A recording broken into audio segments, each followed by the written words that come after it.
Hello बच्चों, चलिए प्रश्न को समझते हैं। क्या क्रांतिक कोण प्रयुक्त प्रकाश के रंग पर निर्भर करता है और किस रंग के लिए अधिक होता है? तो सबसे पहले यहाँ पर हम देखेंगे मुख्य अवधारणा। क्या देखेंगे हम? मुख्य अवधारणा।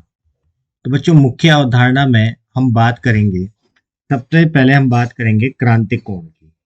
ठीक है, कि जब प्रकाश की किरण, अगर हम बात करें क्रांतिक कोण की, तो जब प्रकाश की किरण सघन माध्यम से हम किस में लेके जा रहे हैं? विरल माध्यम। तो हम क्या कर रहे हैं? आपतन कोण को लगातार क्या कर रहे हैं? बढ़ा रहे हैं। तो आपतन कोण को हमने इतना बढ़ा दिया कि ये जो प्रकाश की किरण है, ये अपवर्तित होने की बजाय किसके समांतर आ गई? किसके? माध्यमों के अंतराल के समांतर आ गई है। तो इस कोण को, इस आपतन कोण को हम क्या कहेंगे? क्रांतिक कोण कहेंगे। ठीक है, ये आपतन कोण ही क्या कहलाता है? यहाँ पर यही आपतन कोण क्रांतिक कोण कहलाता है। ठीक है, क्रांतिक कोण कहलाता है। अब हमें पता है कि जो यहाँ पर अपवर्तनांक है, देखिए माध्यम, इन माध्यमों का जो अपवर्तनांक है, अगर अपवर्तनांक का संबंध अगर क्रांतिक कोण से देखें तो व्युत्क्रमानुपाती होता है। साइन आई सी, ऐसे व्युत्क्रमानुपाती होता है। तो अपवर्तनांक म्यू से प्रदर्शित करता है। ठीक है, तो ये व्युत्क्रमानुपाती होता है। इसी प्रकार अगर हम तरंग दैर्ध्य की बात करें तो वो भी अपवर्तनांक के क्या होती है? व्युत्क्रमानुपाती होती है। तरंग दैर्ध्य भी क्या होती है? अपवर्तनांक की क्या होती है? व्युत्क्रमानुपाती होती है। तो चलिए इन्हीं अवधारणाओं को उपयोग में लेकर प्रश्न को हल करते हैं। हल। तो सबसे पहले हम यहाँ पर बात करते हैं किसकी? क्रांतिक कोण की। देखिए क्रांतिक कोण है क्या? क्रांतिक कोण जब कोई भी प्रकाश की किरण अगर सघन माध्यम से विरल माध्यम में जाती है, विरल माध्यम में जाती है, ठीक है, तो ये जो प्रकाश की किरण है सघन माध्यम से विरल माध्यम में जा रही है, तो मान लेते हैं कि आपतन कोण का देखिए दूर हटेगी। ये किससे दूर हट जाएगी?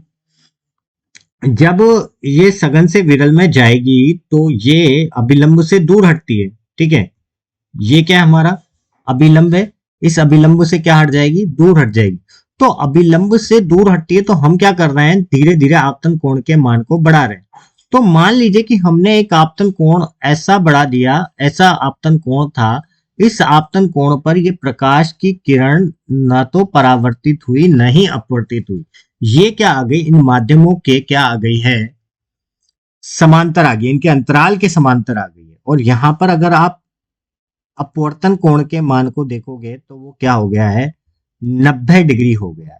ठीक है, तो ऐसे आपतन कोण को हम क्या कहते हैं? क्रांतिक कोण कहते हैं। तो मान लेते हैं इस माध्यम का जो अपवर्तनांक है वो a है और इसका b है, मतलब न्यू ए है, a और b ले रखा है। तो इनका अपवर्तनांक क्या हो जाएगा? न्यू a हो जाएगा, और न्यू a हो गया, और एक का क्या हो गया? न्यू b हो गया। तो अब हम लगाते हैं यहाँ पे स्नेल्स का नियम। तो स्नेल के नियम से, तो मैं स्नेल के नियम से क्या लिख सकता हूं? मैं लिख सकता हूं न्यू ए गुणा साइन आई सी न्यू बी गुणा साइन आर। ठीक है, तो ए साइन आई सी, और जो अपवर्तन कोण का मान है वो 90 डिग्री है, और 90 डिग्री को हम 1 लिखते हैं। तो न्यू ए बटे न्यू बी बराबर क्या आ गया? 1 बटे साइन आई सी आ गया। मतलब यहां से हमें क्या पता लगा कि जो अपवर्तनांक है, देखिए बच्चों ये अपवर्तनांक है, ये अपवर्तनांक, ठीक है, वो किसके व्युत्क्रमानुपाती हो रहा है? वो क्रांतिक कोण के व्युत्क्रमानुपाती हो रहा है। तो पहली चीज तो हमें यह पता लगी कि अपवर्तनांक क्रांतिक कोण के क्या होता है? व्युत्क्रमानुपाती होता है। द्वितीय की बात करें तो द्वितीय में अगर हम बात करेंगे तो एक और होता है कि अपवर्तनांक ही व्युत्क्रमानुपाती होता है किसके? तरंग दैर्ध्य के। किसके व्युत्क्रमानुपाती होता है? तरंग दैर्ध्य, जिसको हम लैम्डा से प्रदर्शित कर रहे हैं। तो अगर हम इन समीकरण द्वितीय और समीकरण प्रथम, अगर इन दोनों से देखें तो समीकरण प्रथम एवं दोनों के संबंधों से देखें तो हमें यह पता लग रहा है कि जो हमारा क्रांतिक कोण है साइन, ये समानुपाती होता है किसके? तरंग दैर्ध्य के। ठीक है, तो ये हमारा ये आता है। ठीक है, तो अगर हम बात करें, जैसे अगर मैं बात करें कि मतलब जितना क्रांतिक कोण बढ़ेगा, जितना तरंग दैर्ध्य को बढ़ाएंगे उतना ही यहां पर क्या होगा? क्रांतिक कोण का मान बढ़ेगा।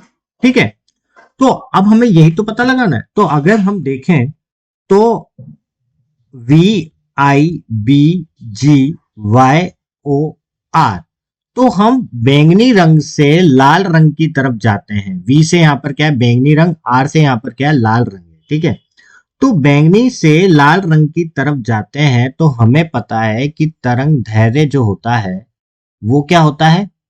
वो बढ़ता है। ठीक है, लेमडा का मान यहां पर क्या होता है? बढ़ता है। तो अगर लेमडा का मान बढ़ रहा है तो यहां पर क्रांतिक कोण का मान भी क्या होगा? बढ़ेगा। मतलब यहां पर क्रांतिक कोण का मान भी बढ़ेगा। तो अगर हमें यहां पर ये देखें तो इससे हमें क्या पता लगता है कि जो बैंगनी कलर है, बैंगनी रंग का तरंग दैर्ध्य एवं क्रांतिक कोण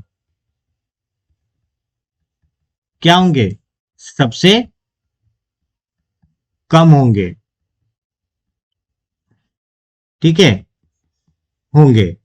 इसी प्रकार अगर हम देखें लाल रंग की बात करें तो लाल रंग का तरंग दैर्ध्य एवं क्रांतिक कोण क्या होंगे? सबसे अधिक होंगे। क्रांतिक कोण सबसे अधिक होंगे। तो यही हमारे इस प्रश्न का क्या होगा? उपयुक्त उत्तर होगा। तो मैं आशा करता हूं आपको समझ आया होगा।